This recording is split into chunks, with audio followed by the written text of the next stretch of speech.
In a related news, Russia's war in Ukraine has pushed global displacement numbers above 100 million for the first time, and the UN warns the resulting hunger crisis could force many more to flee their homes.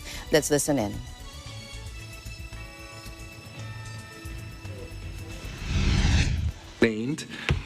The figures remain, I think it's worth repeating them because they are staggering.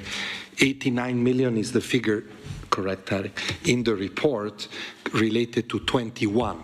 But even without Ukraine, we were already on a very high figure, unfortunately higher than the previous year.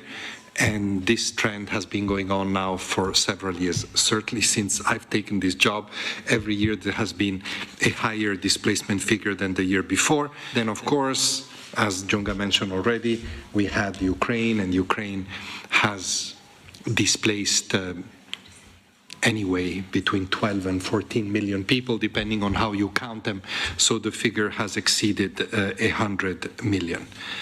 But unfortunately, I cannot imagine how, if you have a food crisis on top of everything that I have described, right? War, human rights, climate, you name it. On top of that, you have a food crisis. It will just accelerate the trends that are described in this report and that we have seen accelerating already in the first few months of the year. So definitely, what is being done to respond to the food insecurity crisis through funding and otherwise is of paramount importance, also to prevent a larger number of people moving. If you ask me how many, that I don't know, but it could be pretty big numbers.